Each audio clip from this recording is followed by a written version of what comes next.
감사의 소식 먼저 나누겠습니다. 네. 하나님의 뜻을 이루어가는 우리 사석교회와 우리 속한 믿음의 권속들 되시기를 축복합니다. 늘 말씀을 따라 살아갈 수 있는 우리 모두가 되시길 간절히 원합니다. 그리고 예배의 자리를 온전히 지켜나가시 바랍니다. 예배 가운데 주시는 은혜로 날마다 또 한 주간 또 올 한 해도 승리하며 살아가시기를 축복합니다. 사순절 기간입니다. 회개와 절제와 기도로 자신을 낮추며 예수 그리스도의 십자가 앞에 서는 시간이 되시기 바랍니다. 네, 오늘 말씀으로 함께 들어가도록 하겠습니다. 자, 오늘 말씀 믿음이 길을 열다라는 말씀으로 함께 은혜 나누겠습니다. 자, 제가 갑자기 그저께부터 목이 이상해지더니 다른 데는 다 괜찮아요. 근데 목만 갑자기 그렇더라고요. 듣기가 좀 거북스럽죠? 네. 목사한테 가장 중요한 게 뭘까요? 그래서 목사인가 봐요. 네. 네, 목이 가장 중요한데 네, 목 관리를 잘 못했나 봅니다. 네. 그래도 또 약도 먹고 그러는데 기도해 주시기 바랍니다. 네, 빨리 회복되고 치유될 수 있도록 기도 부탁드립니다. 네. 자, 오늘 말씀 함께 나누겠습니다. 인생을 살다 보면은 누구나 움직일 수 없는 자리에 놓일 때가 있어요. 옴짝달싹 못하게 꽉 묶여 있는 그런 상황에 묶여 있을 때가 있습니다. 상황이 모든 것 나를 다 둘러싸이고 아무리 발버둥 쳐도 한 발자국도 나아갈 수 없는 그 시간들 속에 우리가 갇혀 있을 때가 있습니다. 이것 좀 벗어나고 싶은데 벗어날 수가 없어요. 이 자리에서 좀 뜨고 싶은데 뜰 수가 없어요. 그렇게 그런 시간들이 있어요. 그런데 더 견디기 힘든 것은 외부에서 그렇게 나를 힘들게 하는 것도 있지만은 어디에서요? 나의 안에서, 내 안에서, 내부에서 찾아온다는 것입니다.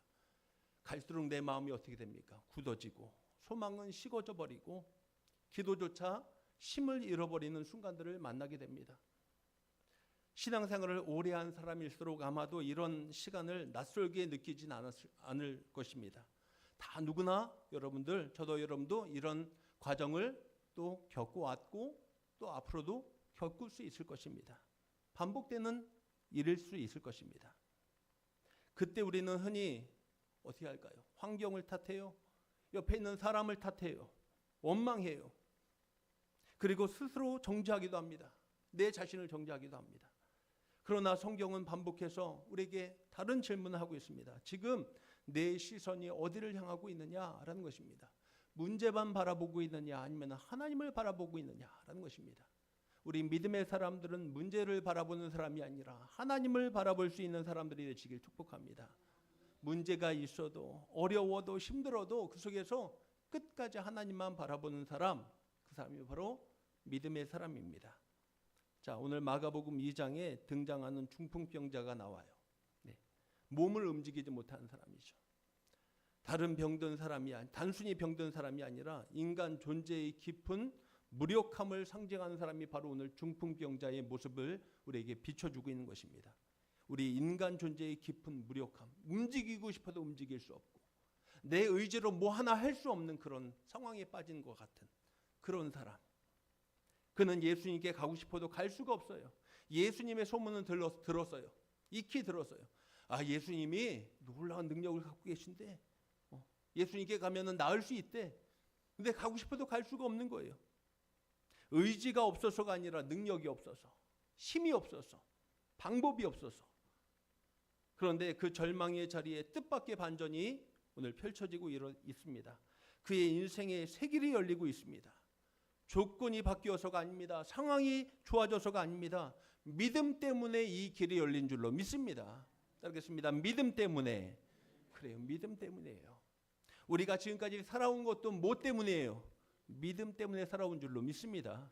상황이 좋아서 우리 가정이 뭐 갑자기 바뀌어서 우리 남편이 뭐 아내가 갑자기 뭐 바뀌어서 아니에요. 믿음 때문에 우리가 지금까지 이곳까지 이른 줄로 믿습니다. 그래요. 그리고 그 믿음은 아주 매우 독특해요. 한 사람의 믿음이 아니라 여러 사람의 믿음이 나오고 있어요. 그리고 조용한 믿음이 아니라 그냥 조용한 믿음이라는 것은요, 소극적인 믿음이에요. 이 조용한 믿음이 아니라 지붕을 뜯는 믿음, 적극적인 믿음이 오늘 펼쳐지고 있습니다. 개선하는 믿음이 아니라 돌파하는 믿음이 나오고 있는 것입니다. 위험을 감수하는 믿음이 나오고 있습니다. 오늘 우리는 이 본문을 통해서 믿음의 본질을 다시 한번 바라볼 수 있기를 주님의 이름으로 축원합니다. 우리가 흔히 생각하는 믿음과 주님이 실제로 기뻐하시는 믿음 사이에는 어떤 차이가 있는지 오늘 말씀을 통해서 깊이 묵상하며 이 말씀이 우리의 삶이 되기를 주님의 이름으로 축원합니다. 자, 먼저 첫 번째로 참된 믿음은 막힌 자리에서 멈추지 않는다는 것입니다. 가브나움의 집에 다시 예수님께서 다시 그 지역으로 돌아가셨습니다. 이미 그 사람들이 이미 소문을 듣고 찾아오는 거예요. 예수님이 다시 오셨대 하면 소문을 듣고 찾아왔습니다. 발 디딜 틈이 없는 것입니다. 예수님의 말씀이 선포되는 그 공간에는 꽉 차 있습니다. 문 앞까지 완전히 막힌 상황이었습니다. 그런데 그때 소문을 듣고 중풍병자, 친구인 중풍병자를 메고 나온 사람들이 있는 거예요. 이 장면은 분명히 현실적 선언처럼 보였을 것입니다. 나아가고 싶은데 예수님께로 더 가까이 가고 싶은데 가까이 갈 수 있어요, 없어요? 없어요. 왜요? 사람들이 너무 많아서 비집고 들어갈 틈이 없는 것입니다. 그래서 아마 이렇게 생각할 수도 있을 것입니다. 이제는 더 이상 들어갈 수가 없어. 친구야, 우리가 들어가고 싶은데 들어갈 군형이 없네. 다 해봤는데 안 돼. 라는 것입니다. 그렇게 말할 수 있습니다.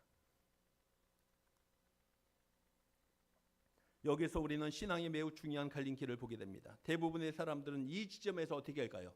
대부분의 사람들은 이 지점에서 그렇죠. 멈춰버려요. 여기서 멈춰요. 나 여기까지 왔어. 근데 우리 해볼 만큼 해봤잖아? 안 되잖아. 멈춰요. 이유는 충분합니다. 이미 최선 다 해봤어요. 방법도 다 해봤어요. 상황은 분명히 불리하면서 물리적 한계는 명확합니다. 안 된다는 것입니다. 그래서 말씀드린 것처럼 우리 해볼 것은 다 해봤어. 친구, 이거는 불가항력이야. 안 되는 일이야. 우리 여기서 그러니까 뭐 하자고요? 접자. 그냥 여기서 접자라는 것입니다. 그러나 오늘 본문의 사람들은 그렇게 했습니까? 아니더라고요. 그 지점에서 멈추지 않았습니다. 그들은 막힘을 결론으로 받아들이지 않았습니다. 막혔네? 우리는 이제 끝났어? 결론으로 받아들이지 않았습니다. 대신 다른 질문을 던졌습니다. 정말 길이 없을까? 라는 것입니다. 정말 길이 없을까? 이 길만이 정말 길이고 예수님께로 갈 길이 정말 없는 걸까? 라는 것입니다. 그리고 그들의 시선은 자연스럽게 어디를 향하고 있는 걸까요? 위에요? 아래에요? 위를 향하는 거예요. 믿음의 사람들은 어디를 바라봐야 될까요? 위를 바라봐야 될 줄로 믿습니다. 땅만 바라보지 마시고 우리가 살아가는 모습만 바라보지 마시고 위를 바라보시기 바랍니다. 오늘 이 중풍병자를 맨 이 친구들도 이 사람들도 위를 바라보는 거. 정말 길이 없을까? 위를 바라보기 시작한 것입니다. 그리고 어디로 올라가요? 지붕으로 올라갑니다. 문이 막혔어? 그럼 지붕으로 올라가자. 그리고 그 다음으로 어떻게 합니까? 그 다음 행동이 뭐예요? 지붕을 뜯어요. 근데 여기서 중요한 게 있어요. 자기들 집이에요? 남의 집이에요? 남의 집이에요. 요즘 남의 집 뜯으면 어떻게 됩니까? 여러분 여기 못 계셔요. 어디 가셔야 돼. 예. 제가 만약 권사님 아무리 친한 권사님이라도 권사님이 가서 막 문짝 뜯으면 어떻게 됩니까? 누구한테 물어봐야 되나? 네. 서정옥 권사님 가서 문짝 뜯으면 어떻게 하실 거예요, 저? 네? 고발하시네. 야, 우리 만난 지 얼마 안 됐다고 고발하는데요. 네. 그래 고발해야죠. 여기 사수교회 목사 와서 우리 집 문 뜯는다고 이렇게. 그렇죠. 왜 뜯어 괜히? 근데 이 사람들은 뜯는 거예요. 멈추지 않습니다. 그리고 올라가서 집을 뜯어냅니다. 이 장면은 단순한 행동을 말하는 것이 아니라 믿음의 본질을 드러내는 상징적 사건인 줄로 믿습니다. 믿음은 장애물이 없다고 믿는 태도가 아닙니다. 장애물 없어. 있는데도 없는 것처럼. 그게 아니에요. 분명히 장애물은 있어요. 현실은 있어요. 근데 장애물을 넘어서는 선택을 하는 것입니다. 장애물에 막혀서 거기에서 주저앉는 것이 아니라 그것을 넘어설 수 있는 하나님의 사람들이 되시길 축원합니다. 그게 믿음이라는 것입니다. 현실을 부정하라는 소리가 아닙니다. 현실보다 크신 주님을 신뢰하는 결단이 우리 안에 있기를 간절히 원합니다. 그래서 늘 말씀드리잖아요. 문제보다 크신 하나님. 한번 따라하겠습니다. 문제보다 크신 하나님. 그래요. 문제보다 크신 하나님. 근데 우리는 자꾸 문제보다 어떻게 해요? 하나님을 크게 봐요? 더 작게 봐요? 크게 보시기 바랍니다. 네. 문제보다 더 작게 보이니까 문제만 보이는 거예요. 교회 와도 문제만 보이고 집에 가도 문제만 보이고 내 삶을 봐도 다 문제투성이고 하나님이 보여요? 안 보여요? 안 보여요. 아니에요. 그 문제 속에서 더 크신 하나님을 우리가 바라볼 수 있기를 간절히 원합니다. 그런데 문제한테 그래서 이렇게 말하세요. 너 아무것도 아니야 라고 선포하시기 바랍니다. 네. 장애물을 넘어서는 선택입니다. 주님을 더 크게 바라보는 신뢰의 결단이라는 것입니다. 믿음이 없는 사람도 문제를 보고요. 믿음이 있는 사람도 문제를 봐요. 똑같아요. 살아가는 건 똑같아요. 교회 다니는 사람이나 교회 안 다니는 사람이나 살아가는 건 똑같을까요? 다를까요? 똑같나요? 다르나요? 달라요? 하루 세 끼 먹고 뭐 이렇게 그렇게 똑같잖아요. 그렇죠? 우리도 뭐가 필요해요? 살아가는데. 여러분 가장 좋아하는 거 있잖아요. 뭐가 필요해요? 안 그러시죠? 돈 필요하잖아요. 그렇죠? 난 돈 없어도 돼요. 하나님 난 돈 없어도 돼요. 목사님 난 정말 난 돈 싫어해요. 그런 분 계십니까? 없어요. 없어요. 네. 뭐니 해도 뭐니죠. 그렇죠? 네. 그래요. 예수 믿는 사람도 물질 필요하고 명예도 필요하고 사랑하는 방법도 다 똑같아요. 네. 밥 먹고 살아가는 거 똑같아요. 네. 똑같이 문제도 있어요. 자식 문제 있고 가정 문제 있고 형제들 사이에 문제 있고 다 문제 있어요. 네. 그러나 차이는 여기서 드러나는 거예요. 믿음이 없는 사람은 문제에서 멈춰버립니다. 그냥 여기서 멈춰요. 이제 안 된대. 그래서 싫어해. 할 수 없어. 가정이 멈춰버리고 인생이 멈춰버립니다. 그러나 믿음이 있는 사람은 주님께로 움직이는 사람인 줄로 믿습니다. 그래요. 그 차이예요. 똑같지만은 문제를 만났을 때 누구께로 움직이는 거예요? 주님께로 움직이는 사람입니다. 상황은 동일했지만은 반응은 완전히 달랐다는 것입니다. 환경은 변하지 않았지만은 믿음은 길을 만들어냄을 잊지 않게 간절히 원합니다. 이것이 믿음의 역설입니다. 믿음은 길이 있기 때문에 움직이는 것이 아닙니다. 움직이기 때문에 뭐가 보이기 시작하는 거예요. 길이 보이기 시작하는 거예요. 여러분 움직이는 신앙이 되시길 주님의 이름으로 부탁드립니다. 따르겠습니다. 움직이는 신앙.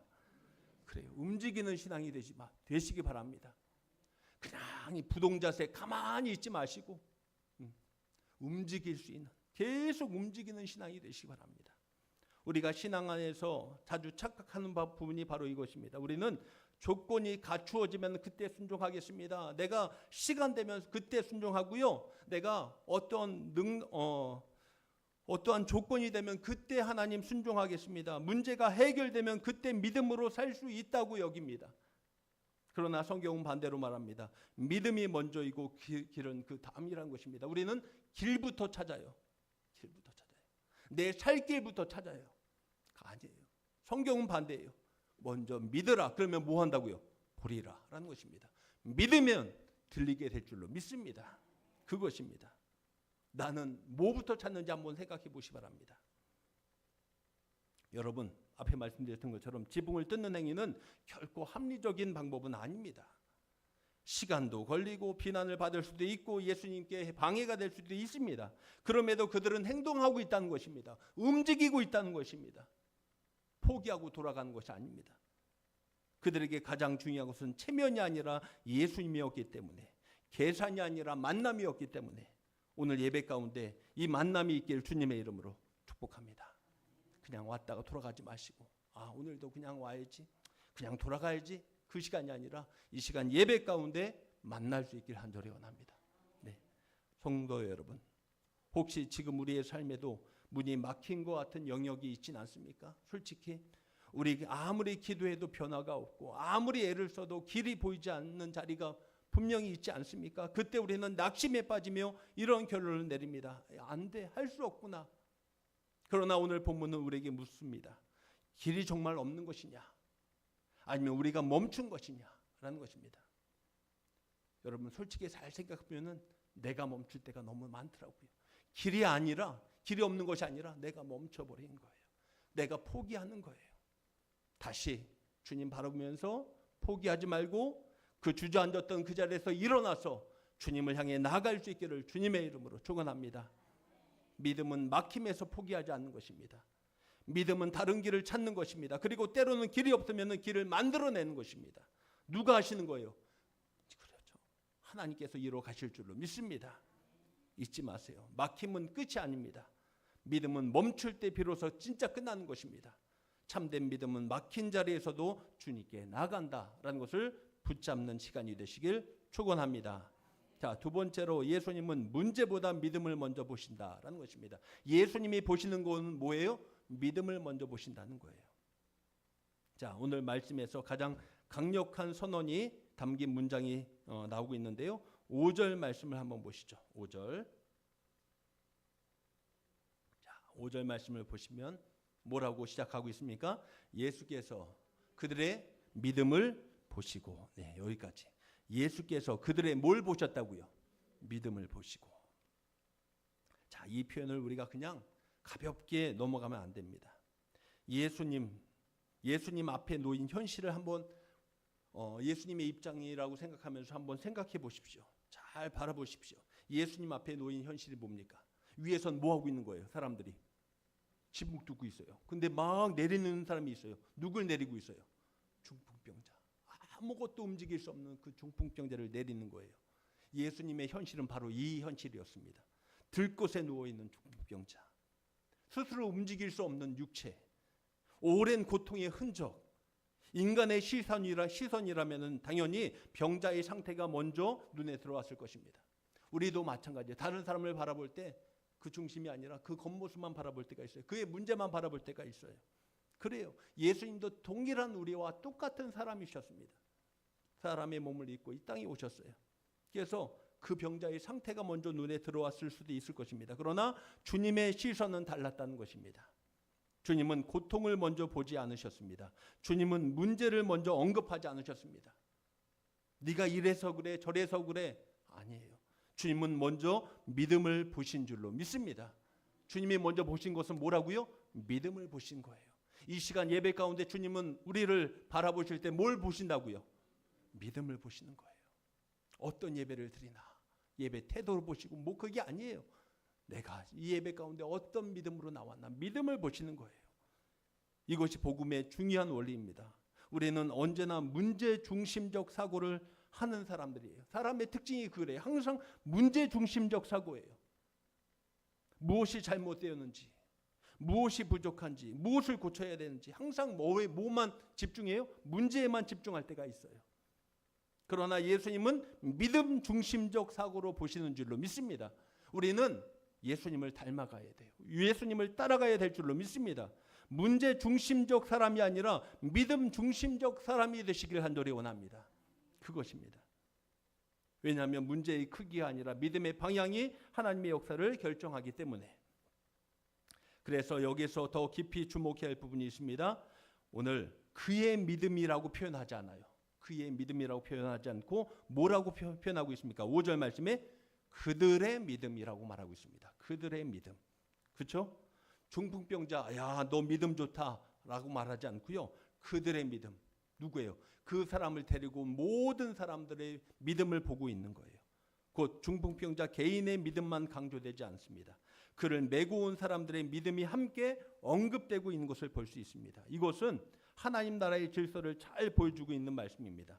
믿음의 역사는 철저히 공동체적이라는 사실을 잊지 않기를 주님의 이름으로 축원합니다. 그래요. 믿음의 역사는요.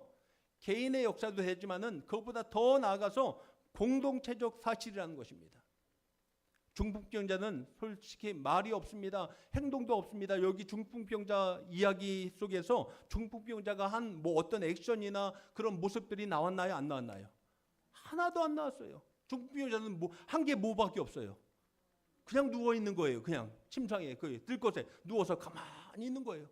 내려가면서 주여 나를 그거 없어요. 하나도 없어요. 아무것도 없습니다. 그냥 들것에 누워 있을 뿐입니다. 그러나 그의 주변에는 움직이는 믿음이 있었다는 것을 주님은 보신 줄로 믿습니다.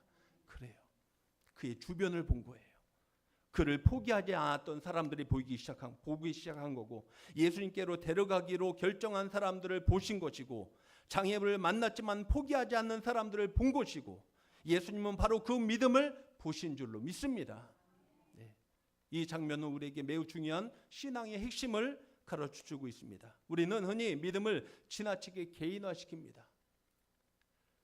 내 믿음이 약해서 문제다. 내가 부족해서 하나님이 역사하지 않으신다. 물론 믿음은 개인적인 차원을 가지는 것도 분명히 있습니다. 그렇죠. 그러나 성경은 반복해서 함께 믿는 믿음을 강조하고 있습니다. 따라하겠습니다. 함께 믿는 믿음. 그래요. 우리 개인의 믿음도 정말 중요하지만은 함께 믿는 믿음을 성경은 강조하고 있다는 것입니다. 그들의 믿음을 보시고 함께 믿는 거예요. 누군가의 믿음이 다른 누군가의 인생을 살릴 수 있다는 것, 이것이 바로 복음의 공동체성인 줄로 믿습니다. 여러분의 믿음이 다른 사람을 살릴 수 있다는 것을 잊지 마시기 바랍니다. 난 내 믿음 갖고 나만 구원받으면 돼, 나만 천국 가면 돼, 나만 주님 앞에 서면 돼. 아니에요. 여러분의 믿음을 통해서 다른 사람들이 살아날 줄로 믿습니다. 그거예요. 우리 사석교회를 통해서 이 지역이, 더 나가서 이 나라와 민족이 변화되길 간절히 원합니다. 네. 어떤 날에는 때로는 내가 기도할 힘을 잃어버릴 때가 너무나 많아요. 어떤 순간은 내가 완전히 무너지는 날도 있어요. 저는 솔직히 목사지만은요, 새벽기도 나와서 예배 드리고 기도하려고 앉아 있으면은 기도가 확 막혀서 안 나올 때가 너무나 많더라고요. 그때 우리 성도님들한테 부탁하고 싶어요. 뒤돌아서 우리 권사님, 장로님들, 저를 위해서 지금 기도 좀 해주세요. 네. 나 지금 마음이 그런지 어떤지 모르겠지만은 기도가 안 나오네요. 라고 뒤돌아서 말하고 싶은데 그렇게 말하면 목사님 믿음 없네 그럴까봐 차마 말을 못하고 그냥 주저앉아서 주여주여만 찾을 때가 있어요. 네. 그래요. 여러분, 저를 위해서 뭐 해주셔야 돼요? 기도해 주시 바랍니다. 네. 저를 위해서 기도 많이 해주시 바랍니다. 네. 저도 여러분들 위해서 기도하고 함께 이렇게 공동체의 믿음을 세워나갈 수 있기를 축원합니다. 그렇습니다.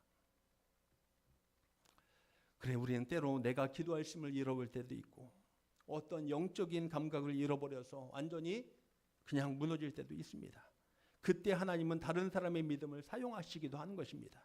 누군가의 중보 기도가 있는 것이고, 누군가의 눈물의 기도가 있는 것이고, 누군가 포기하지 않는 사랑을 통해서 우리를 다시 주님 앞으로 이끄시는 줄로 믿습니다. 근데 이것이 교회라는 거예요. 이게 교회예요. 네. 서로 발목 붙잡고 못 올라가게 끌어당기는 것이 교회가 아니라 힘든 사람들, 어려운 사람들 찾아가면서 다시 세워주는 것이 교회인 줄로 믿습니다. 그게 진짜 교회입니다. 주님께서 이곳에 교회를 세우신 목적도 그거예요. 요한복음에 이렇게 말씀하시더라고요. 내가 새 계명을 주노니, 새 계명을 주신대요. 새로운 계명을 주신대요. 뭘까요? 그렇죠. 서로 사랑하라. 서로 사랑하라 라는 것입니다. 내가 너희를 사랑한 것 같이 너희도 서로 사랑하라. 이게 새 계명이래요. 그것을 이루어가는 것이 교회인 줄로 믿습니다. 교회는 강한 사람들의 모임이 아니에요. 믿음 특별하게 좋은 사람들, 계속 막 능력 있는 사람들의 모임이 아니에요. 서로의 약함을 믿음으로 붙드는 공동체가 바로 교회임을 잊지 않게 간절히 원합니다. 그래서 믿음은 교회 모인 사람들 보면요, 다 달라요.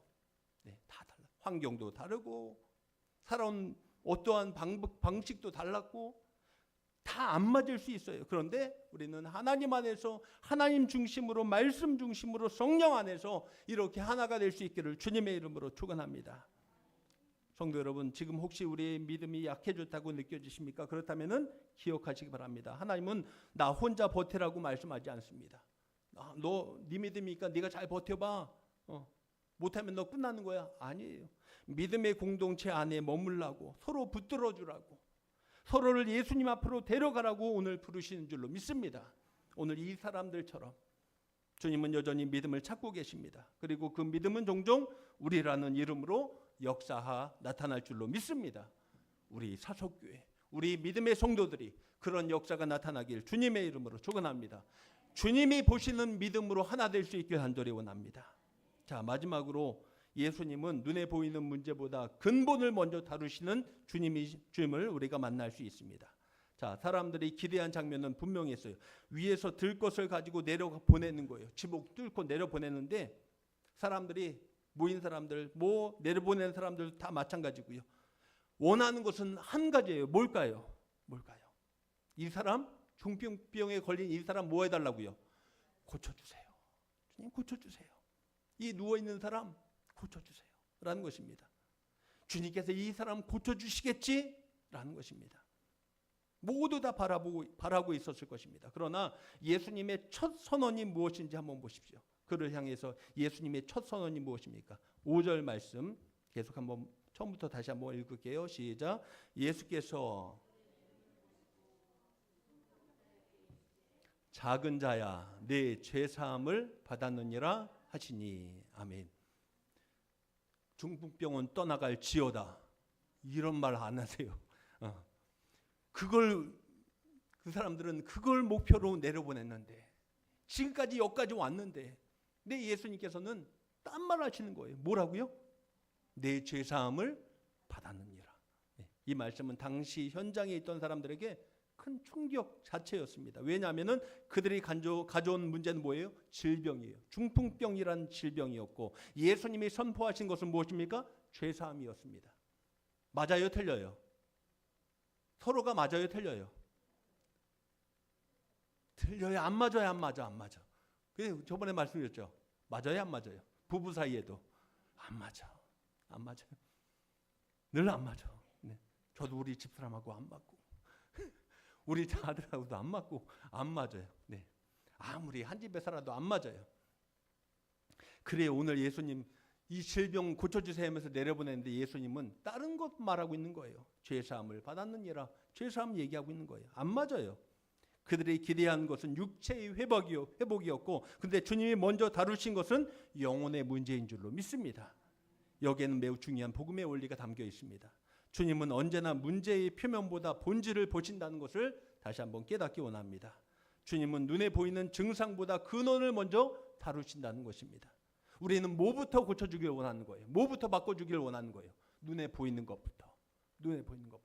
네. 하나님, 내 상황을 바꿔주시고 내 환경을 바꿔주시고 아프면 그 질병을 치료해 주시고, 우리는 보이는 것부터 고쳐주길 원하는데 예수님은 무엇부터 고쳐주길 원하시는 거예요? 내 안에 있는 것, 보이지 않는 것, 그것을 먼저 다루시길 원하신다는 것입니다. 중풍병이라는 것은요, 분명히 고통스러운 현실이었습니다. 그러나 예수님은 그보다 더 깊은 차원의 문제를 보고 계시는 거예요. 인간 존재의 가장 근본적인 비극, 하나님과의 관계 단절, 곧 죄의 문제를 주님은 보시는 줄로 믿습니다. 진짜 문제는 중풍병 문제가 아니라 뭐예요? 죄의 문제라는 거예요. 영혼의 문제라는 것입니다. 누구하고 단절되어 있는 거예요? 하나님과 단절되어 있다는 것입니다. 이것이 진짜 죽음에 이르는 병이에요. 이게 성경에서 말하는 죄는요, 단순히 도덕적인 실패나 행위의 문제만이 아닙니다. 누구 훔쳤다, 뭐 했다, 그게 아니에요. 죄는 방향의 문제이고 관계의 문제라는 것입니다. 하나님 없이 살아가려는 존재의 상태가 바로 죄의 상태임을 잊지 마시기 바랍니다. 네. 창조주와 연결이 끊어진 영적 단절이라는 것입니다. 뭐 때문에요? 죄 때문에. 그리고 이 단절이야말로 인간의 모든 깨어짐의 뿌리가 된다는 것입니다. 우리는 보이는 문제에 집착하며 살아갑니다. 환경이 문제라고 생각합니다. 사람이 문제라고 생각합니다. 상황이 바뀌면 다 해결될 거라고 생각합니다. 그렇게 믿습니다. 그러나 주님은 말씀하십니다. 아니야, 너 더 깊은 문제가 있어 라는 것입니다. 예수님이 죄사함을 먼저 선언하신 이유가 바로 여기 있는 것입니다. 인간의 가장 시급한 필요는 편안한 삶이 아니라 회복된 관계이기 때문인 것입니다. 육체의 자유보다 먼저 영혼의 자유가 필요한 줄로 믿습니다. 먼저 우리의 속사람이 자유함 받길 간절히 원합니다. 죄의 문제가 해결 안 받고 하나님 앞에서 온전히 서나갈 때 하나님께서 우리의 영과 육을 강건하게 하실 줄로 믿습니다. 겉모습만 고치는 예수님이 아닙니다. 주님이 아니십니다. 먼저 우리의 영이 자유하게 되고 죄에서 승리하는 하나님의 사람들로 우리를 세워주신 줄로 믿습니다. 이때 옆에서 듣고 있는 서기관들이 즉각 반응하죠. 7절 말씀 한번 보십시오. 7절 이 사람이 어찌 이렇게 말하는가? 신성 모독이로다. 오직 하나님 한 분 외에는 누가 능히 죄를 사하겠느냐. 그들의 말은 솔직히 이 서기관들의 말은 맞는 말이에요? 틀린 말이에요? 맞는 말이에요. 신학적으로 정확한 말이에요. 죄를 사하시는 권세는 오직 누구만 갖고 계시는 거예요? 하나님만이 갖고 계시는 거예요. 사람이 너의 죄를 사하노라? 아니, 사람은 절대 할 수 없는 것입니다. 누구만이 할 수 있는 거예요? 하나님만이 하실 수 있는 것입니다. 그러나 오늘 이 말씀을 보면은요, 아이러니하게도 그들은 지금 하나님이신 분이 자신들 눈앞에 계심을 알아봐요? 못 알아봐요? 못 알아봐요. 예수님이 하나님의 심을 알지 못하는 것입니다. 지식은 있었어요. 신학도 알고 있었어요. 종교적인 어떠한 모든 것도 다 알고 있었어요. 그런데 인식은 없었다는 것입니다. 깨달음은 없었다는 것입니다. 교리는 있었지만 믿음은 없었다는 것입니다. 예수님은 그들의 생각을 아시고 이렇게 말씀하십니다. 11절 말씀. 내가 내게 이르노니 일어나 내 상을 가지고 집으로 가라 하시니 선포하고 있습니다. 그리고 중풍자는 실제로 말씀하신 대로 어떻게 합니까? 일어나서 자기 상을 가지고 움직이기 시작합니다. 이 장면은 단순한 치유 사건, 치유의 기적만을 말하는 것이 아닙니다. 눈에 보이는 회복을 통해서 눈에 보이지 않는 권세를 증명하신 줄로 믿습니다. 예수님은 육체를 일으키심으로써 죄사함의 권세가 실제임을 드러내 보여주신 줄로 믿습니다. 예수님은 우리의 모든 죄를 다 사하시기 위해서 이 땅에 오셨음을 잊지 마시기 바랍니다. 어디에서요? 십자가에서 이루셨다는 것입니다. 우리의 모든 죄를 십자가에서 이루셨어요. 다 해결해 주셨다는 것입니다.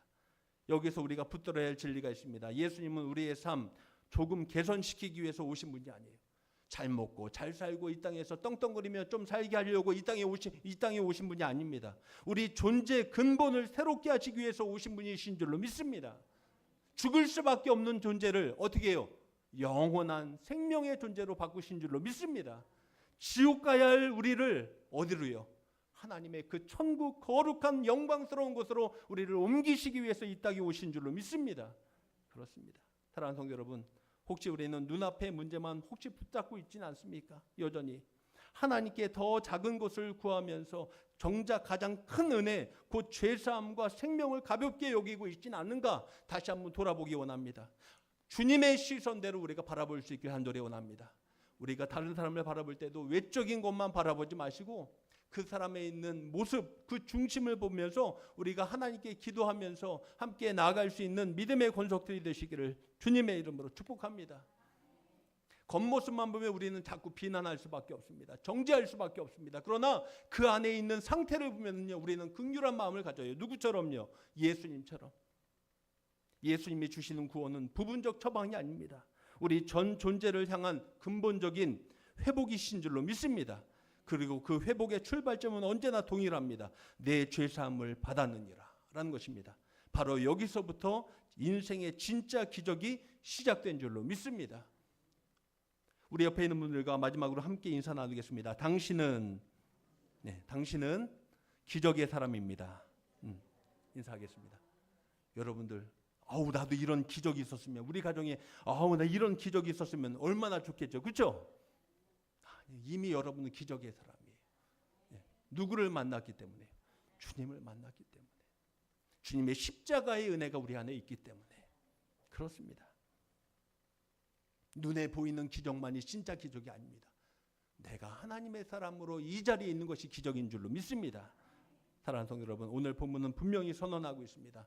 믿음은 길을 찾는 것입니다. 믿음은 주님의 역사를 불러오는 것입니다. 믿음은 인생을 다시 일으켜주는 것입니다. 그리고 그 믿음은 때로 조용히 기다리는 믿음이 아니라 지붕을 뜯어내는 믿음일 때가 있습니다. 체면을 내려놓고 계산을 멈추고 오직 예수님께 시선을 고정하는 그 믿음이 우리 안에 있기를 다시 회복되기를 주님의 이름으로 축원합니다. 지금 우리에게 필요한 것은 무엇입니까? 더 나은 조건, 더 나은 환경이 아니라 다시 주님을 향하는 믿음, 오직 주님만 바라보며 나아가는 믿음, 결국 그 믿음이 우리의 삶의 문을 열 줄로 믿습니다. 그렇게 나아갈 수 있는 우리 모두가 되시기를 주님의 이름으로 축원합니다. 하나님 감사합니다. 믿음의 길을 열 줄로 믿습니다. 하나님, 막혔다고 주저앉아 있지는 않습니까? 원망하고 불평하면서 그 자리에 앉아서 그냥 아버지 하나님 포기하고 있지는 않습니까? 다시 일어서게 하여 주시옵소서. 우리의 문을 열어주시는 주님, 우리의 길이 되어주시는 주님 앞에 우리의 삶을 맡기고 다시 한번 나아가게 하여 주시옵소서. 하나님, 내가 주님 안에 온전히 거하기 원합니다. 믿음을 더하여 주시고 주님만 바라보며 남은 한 주간도 승리하게 하여 주시옵소서. 우리 주 예수님의 이름으로 기도합나이다. 아멘.